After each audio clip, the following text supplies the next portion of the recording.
how to reduce using filler words.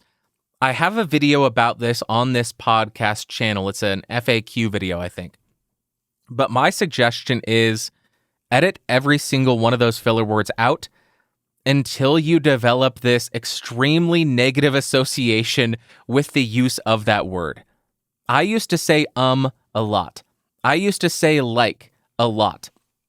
And through the process of editing over and over and over again, it developed this negative association with saying like and even so.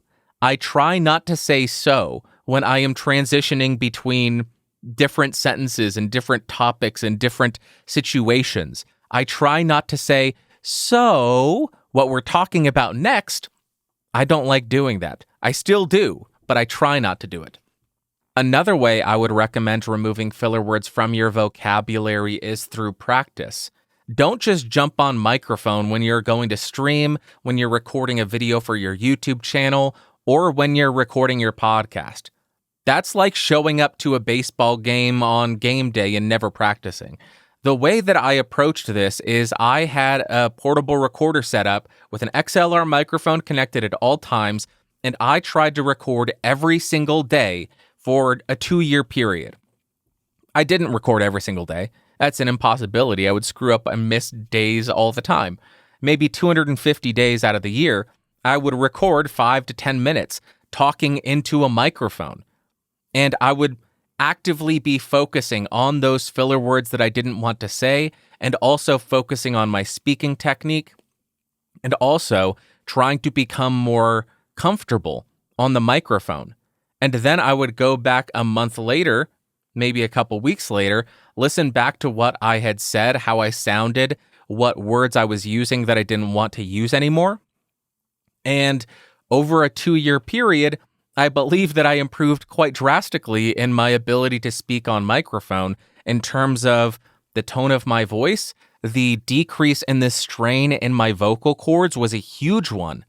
That was a big difference for me, a huge change. And also, the removal of those filler words. If you listen to my shows, I very rarely say like, so. I'll still say so on occasion, but lots and lots of practice. Think about it this way. If you only record 50 podcasts per year, that means you only have 50 opportunities to improve upon what you're doing. But if you adopt the idea or the practice of recording a daily audio diary and being active and present while you're doing it, that gives you 365 opportunities to improve what you're doing every single year. You're cramming 7 years of improvements into 1 year by doing that. Now, I believe in order for this to be effective, you cannot be passive in this. You can't be absent from this. You can't be phoning it in.